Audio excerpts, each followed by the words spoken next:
And we're live. Good evening, everybody. My name is Jason Kittner. I'm the Chief of Operations for the City of Mercer Island. Thank you for joining us this evening to talk about the Roanoke Playground replacement and the public meeting. And we're here to hear from you this evening and share what we're up to. We might give it maybe, I don't know how many people are in yet, Sarah. So I'm going to maybe give it a few seconds before we start the presentation. But if you're just joining us, sit tight for a minute. We'll let a couple of stragglers come in if they're still joining us. We'll get started in just a minute.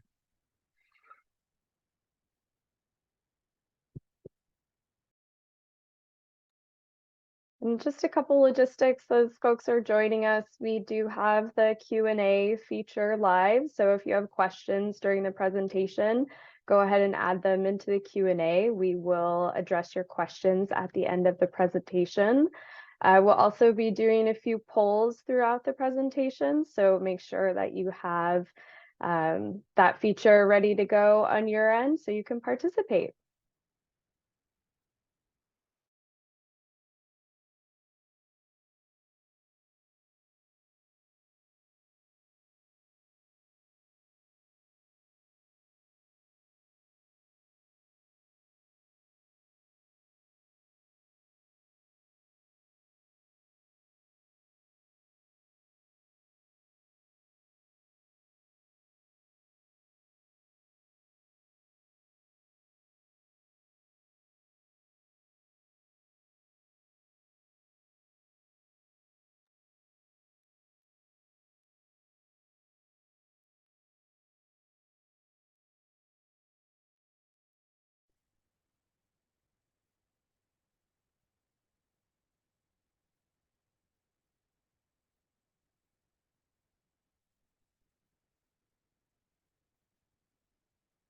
For those of you just waiting, we are giving a few more minutes to see if a few other attendees will show up to the meeting before we start. So just bear with us while we watch the participant list hopefully grow.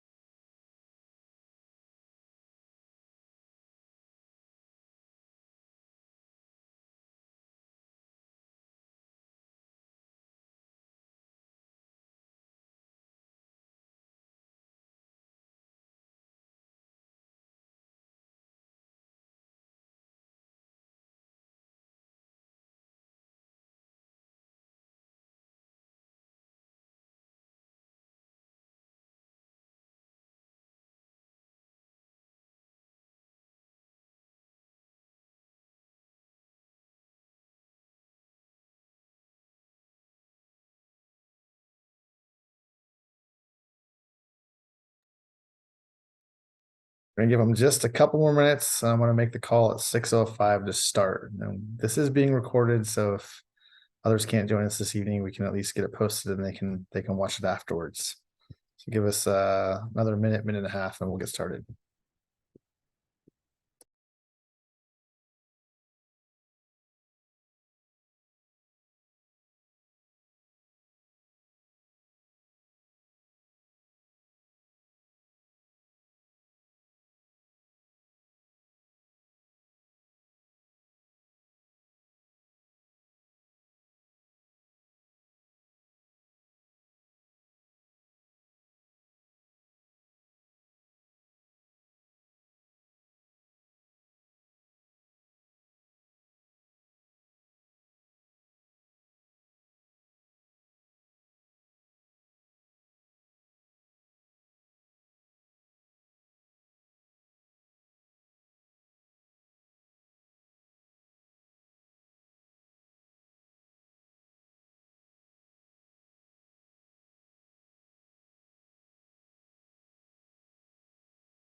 All right, well, it's 6:05, so I'm going to go ahead and get this public meeting started. Again, my name is Jason Kittner. I'm the Chief of Operations for the city, and thank you for joining this evening to talk about the Roanoke Playground replacement.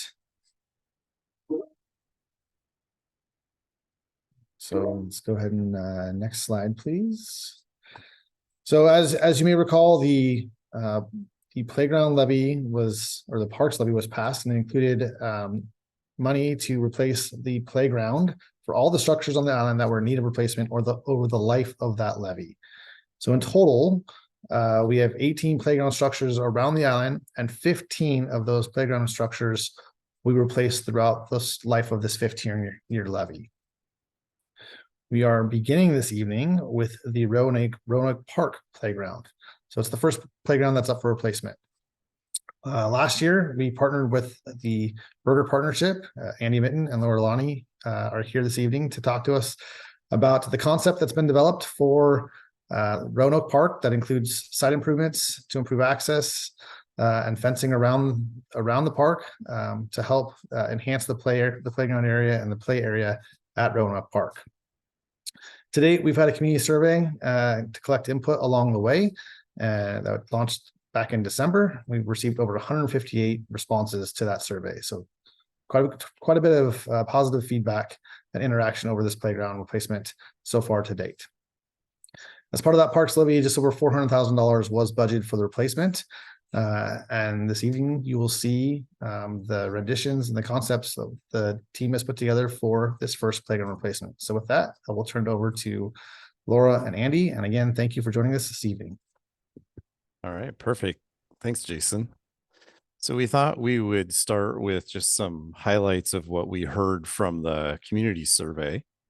To highlight here are just a few of them. On the first question, we had asked, how many children under the age of 18 live in your household? So as Jason mentioned, we had 156 folks who did vote on this. Some people did vote more than once because they have a combination of different ages in their household.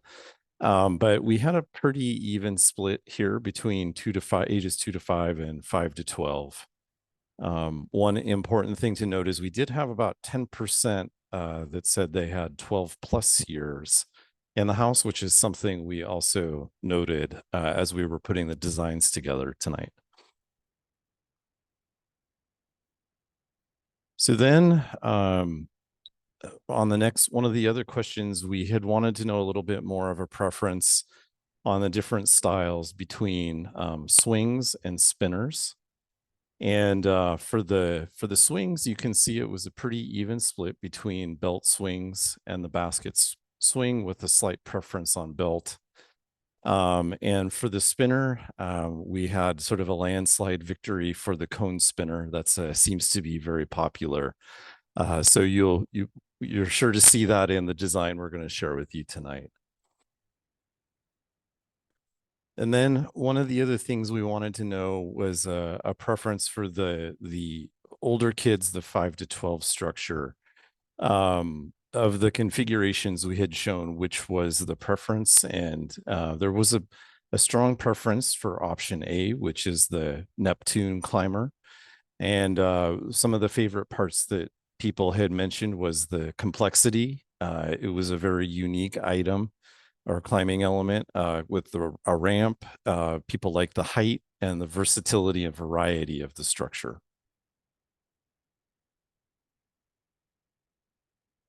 And then we also wanted to know, and I'm going to actually read the question here because it was a little bit of a complex question. Do you prefer that playground equipment meant for young children is located in a separate area of the playground, or that it's connected to the playground equipment designed for older children? And so there was actually a slight preference here, just a little bit over half, preferred connected play between the two age groups. But then again, about just over 40% said they did like separated play. So we did take both of those into consideration when we started to look at the layout for the playground. So with that, we'll move into just a little bit of site orientation here. So this is our existing conditions analysis. And for those of you following north in this diagram is off to the left. So West Mercer Way is at the top of the screen, and 70th Ave Southeast is towards the bottom.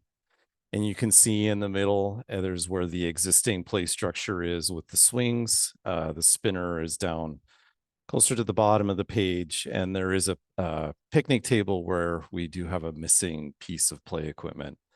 We did note that the site is surrounded by a steep slope along West Mercer Way that does wrap onto the beginning of 70th Ave. And then also off to the left of the page, there is you can just see the tennis court there. And we know that there's a drinking fountain on the little pathway that goes up to the tennis court, and a little pull-out area for about 2 cars towards the bottom of the page. So as we started to think about how we were going to look at providing play opportunities here, one of the first things we wanted to look at is how to upgrade this site to make it more accessible. So one of the things we're proposing right off the start is along 70th Ave. We're going to propose a future accessible parking space that's further to the north there in the diagram, while still providing some parallel parking along 70th and the other call out sort of center screen. And then we would like to provide an accessible pathway that gets you up to the playground, and also a little gathering area where parents or people can sit and just rest or hang out and watch kids.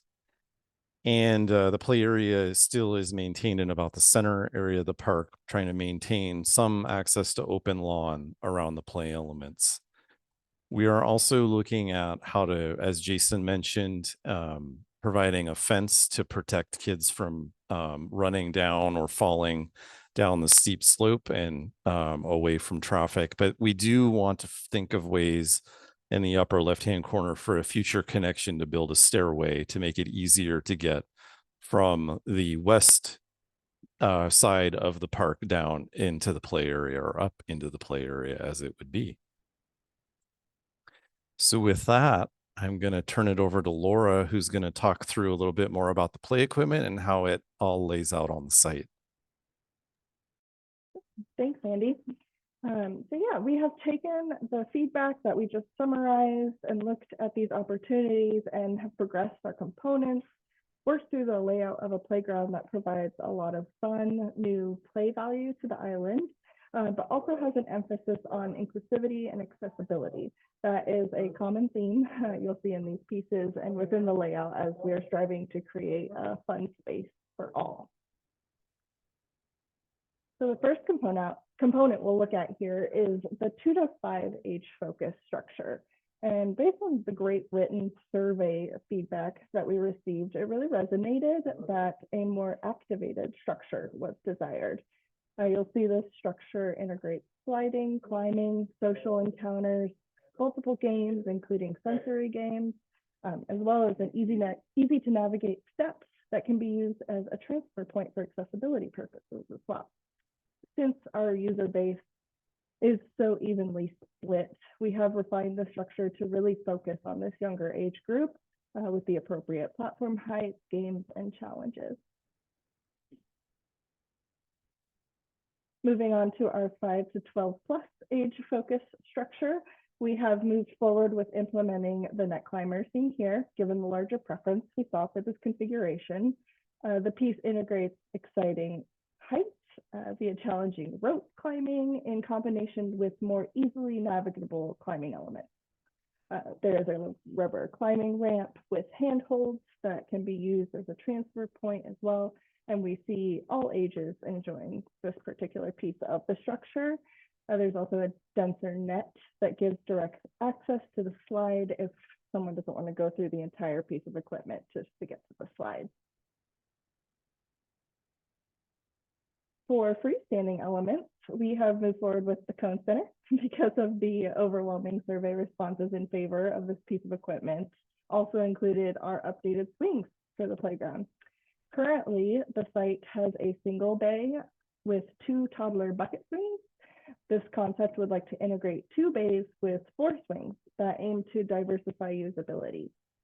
in this particular configuration, we see 1 toddler bucket swing, 2 standard belt swings, and 1 accessible molded bucket with a harness.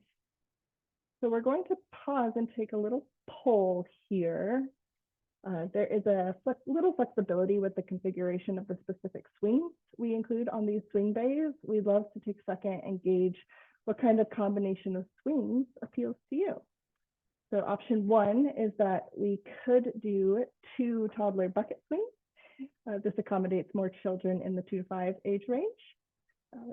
Option 2 has 2 standard belt swings rather than 2 toddler buckets to accommodate the more of the 5 to 12 plus age range. Both options would include the accessible molded bucket harness swing for inclusivity.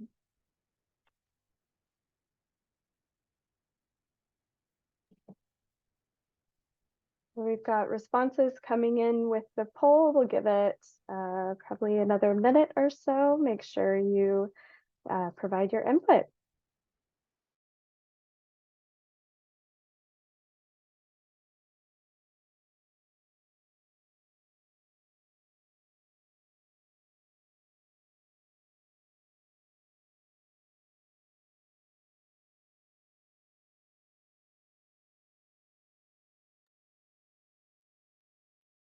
Give it a couple more seconds here. But it's looking like pretty evenly split between the 2 options that were presented so far.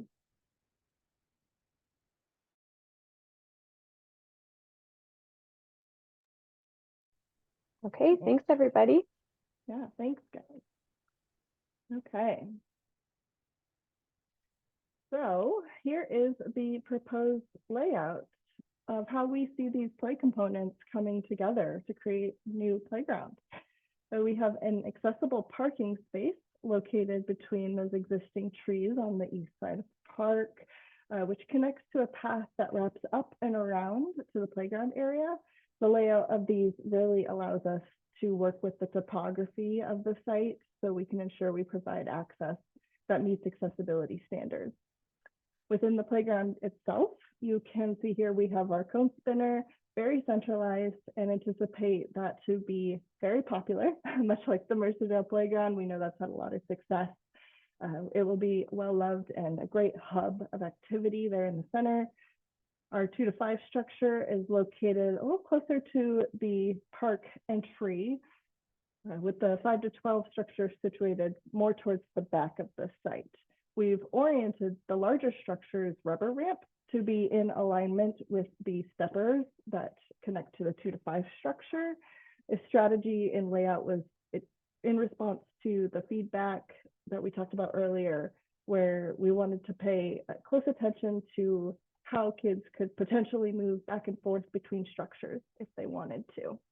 On that same note, we know not every child has the same level of comfortability in a playground setting, especially young children.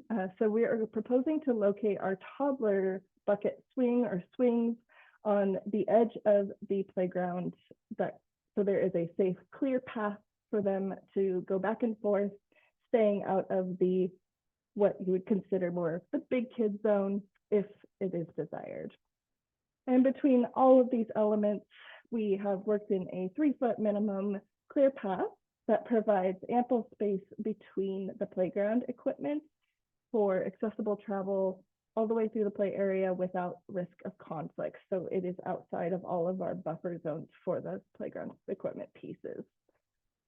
And right now, we are pretty sure the budget will allow for poured-in-place safety surfacing to maximize accessibility within the playground. And we'll be finalizing that detail as we move forward. And the last pieces I'll point out here on our proposed site plan are the program elements. We wanted to maintain some open lawn space at the park for picnicking and play, and then integrate a gathering location that could have some seating. So we actually have a couple more polls that we'd love to run through regarding these furnishings. And our first question is, what kind of seating would you like to see at the playground? Do we prefer benches only, picnic tables only, or would you like to see both? So I think Sarah's gonna launch that guy. Yeah, great.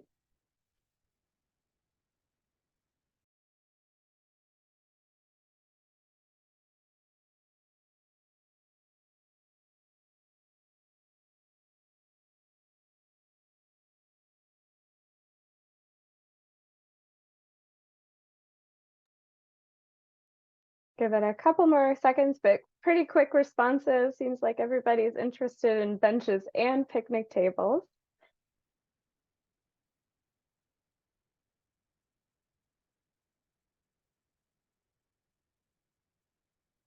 All right, thanks for your responses, everyone. And thanks. And then a follow-up question to those furnishings.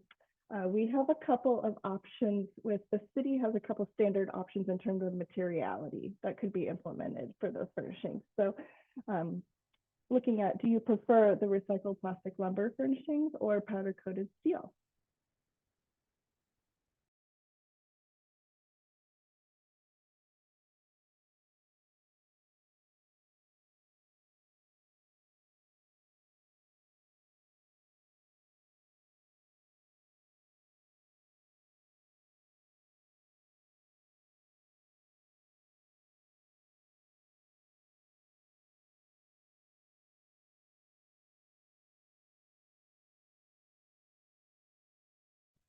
So far, we're leaning towards the recycled plastic lumber, but we'll give it a few more seconds to let everybody have a chance to respond.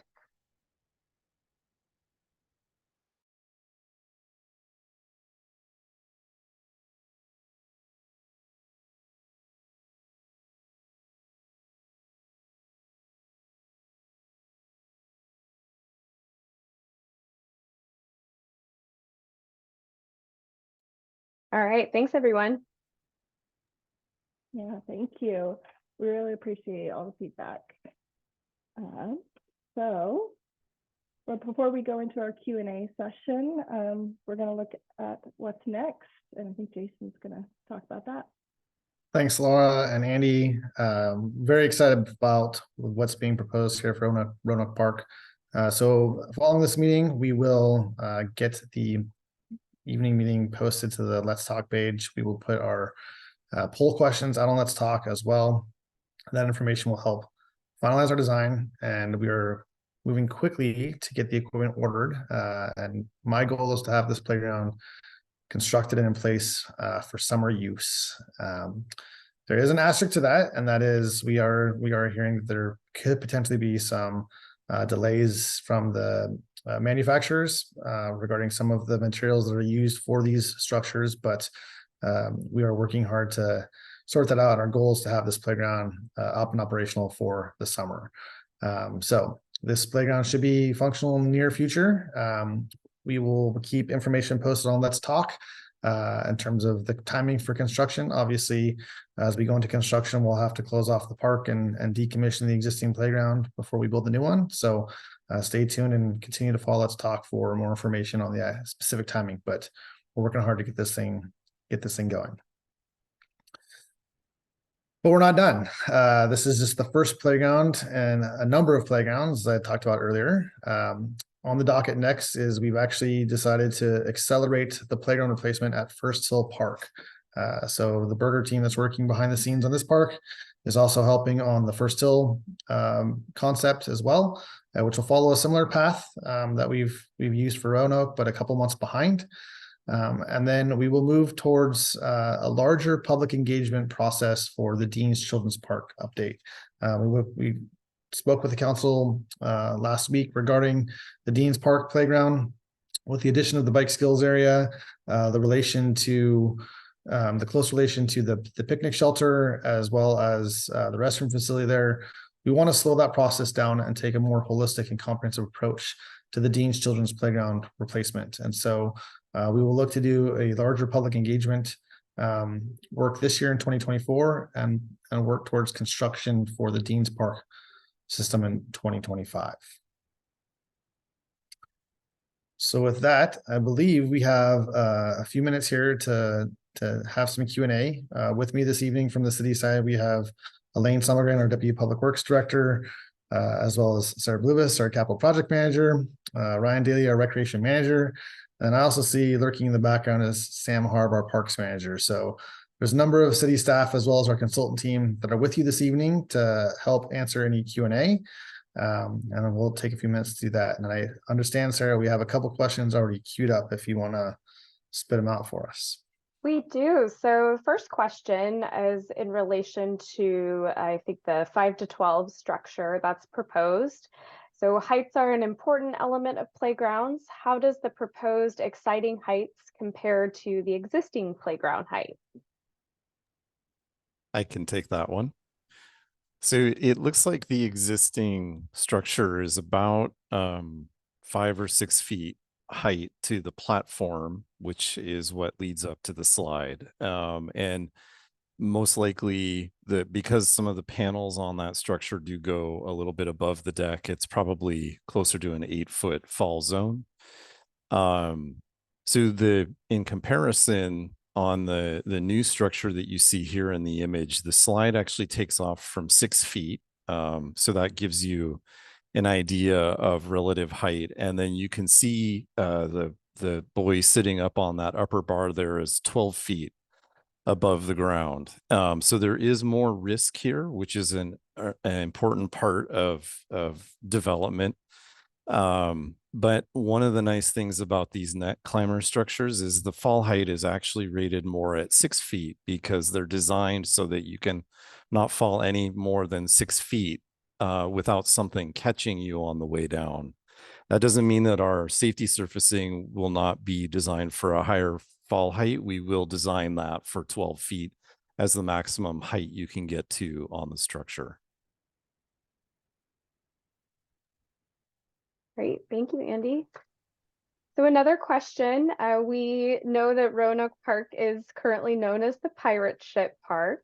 Is it possible to either maintain this theme or pursue a different exciting theme? The theme elements very dear to the children who play at these playgrounds, thinking of Dragon Park at Dean's, Train Park in Mercerdale, and other parks that have themes on the island. Perhaps we tag team this one a bit, Andy and Go Laura. for it. So at this point in time, we weren't intending to have the pirate ship theme continue at this park. That doesn't mean it can't be considered, but it hasn't been part of the consideration up to this point. I seem to recall that we perhaps had a survey question out there early on the theme. I can't remember if it actually made it to the final deck or not, but it's not something in the current design. Something we can certainly look into further if that's what the community wishes. And or anything else to add on that piece? I think what I would add is the 5 to 12 structure is really more about building skills, as I mentioned, risk, and it is open to imagination. It doesn't quite come across as heavy-handed in terms of providing a theme, and it does provide an opportunity for kids to find their own ways to play on it or to imagine the structure in any way they want. So in some ways, it is a little bit more open, but it does not have an overall theme. You could say it's maybe a space-aged theme, perhaps, because it is more of a modern look. The 2 to 5 structure does have a little bit more of a look like a playhouse, and with some of the games and other opportunities, there could be a tree house, and does provide some quieter spaces if anybody wanted to retreat a little bit and be in a more of an enclosed space on the playground. I'll add to, I think as we look to the playgrounds to be replaced, a lot of the play structures that we currently have around the island are very similar in look and feel and actually play experiences. And so we were looking to do something perhaps a bit outside of what we have throughout the rest of the park system. And so that's part of how we got to the structures that you see proposed here today. Is it has some similarities, but there's also some different types of play and interactions and opportunities for kids at this site that are unique to Roanoke and not elsewhere. So that was definitely a consideration as part of this development as well. Yeah, thanks, Jason. I was going to add that exact same thing. Is when we started this process, we took an inventory of all of the parks within the system and really saw that kind of gap for just diversifying and getting some new and exciting equipment out there. So we're heading that direction, but definitely acknowledge and appreciate that the themed playgrounds do resonate with the island as well. Great. We've got a couple more questions. So related to surface treatments, is the surfacing that we're proposing going to be similar to what's currently at the playground at Mercerdale? Yes, that's what's being proposed here is similar, very similar to what's at Mercerdale. It's a Port in Place. We're, as Laura mentioned earlier, we're the budget is going to allow for this here at the site, so we are looking to do the Port in Place surfacing at this site. It is a far superior surface or better surface than the engineered wood fiber that's used elsewhere for all children's and all skills and abilities and mobilities. It's just a far better surface, and it's an important characteristic to include here if we can do it. And it looks like the budget's going to allow us to do it, so that's what we're moving towards for this playground as well. Great. And another question. So for the playground system, when we think about playgrounds, are we designing them for all ages, or are we considering that some playgrounds are designed specifically for the 2 to 5 age group and others are specifically for older kids? This community member's wondering. I'll let Andy and Laura take that one. That's the short answer is a combination, but I'll let Andy and Laura expand on that. Yeah, we are taking into account location on the playgrounds, and that's part of why in the survey results we asked what is the age ranges that people are coming to this park for. So it is a consideration. It is important for many playgrounds to consider all ages. And it's a little bit more about just making sure everybody has a way to be included. It is sort of disappointing to take a younger kid to a kid that's designed for somebody who's really more in the 5 to 12 or leaning more to the 12, because there could be nothing for a 2-year-old to do at that playground. But there are exceptions to that, especially when you get into schools or if you're near a school where you know the population is going to be older kids. But generally, as we look at renovating playgrounds, we will look to provide something for all ages. And that can include adults as well, by the way. I'll also just I'll add into that just a bit further, and that is with the different age structures or age ranges for the structures, each structure has a unique and required safety and fall zone for those structures. So usually as those structures for the 5 to 12 are larger, they tend to have larger requirements for those fall spaces too. So as consideration with the space requirements we have, that's also an element. The 2 to 5 versus 5 to 12 are combined. It also includes the consideration for the fall zones for those specific pieces of equipment. Great. I think it's worth noting that even though we really try to include equipment that could span a lot of different ages, there may be slight adjustments that are made also in response to those surveys that are being put out for each one of these playgrounds through the design process. So for example, if we saw that the survey was leaning heavily towards a 2 to 5 range, we may look at more toddler swings or a little bit more equipment that was geared towards that age range, even if we are looking for experiences for the full age range. So it doesn't need to be all about just those big structures. It can be the smaller things too, maybe some small equipment off to the side. So just as a note that it's not just about those big parts of the playground, but also the minor ones that might engage people.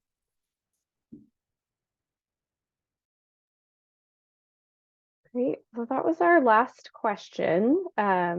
So we covered a lot already in terms of extra questions that I would have probably posed. One question just to maybe reiterate is if you couldn't participate tonight, are there still opportunities to share input? And the answer is yes. So after this meeting, we will be launching the same poll that you all participated in during the discussion or the presentation over on Let's Talk. So if you have friends, neighbors, other community members who you know would be interested in sharing their input specifically on swings and other site amenities, please let them know that they can do so on Let's Talk. And we will continue to share information, including project timelines. So as soon as we know, or as soon as we finalize the design and we know timelines in terms of equipment arrivals and construction, all of that information will be shared on Let's Talk.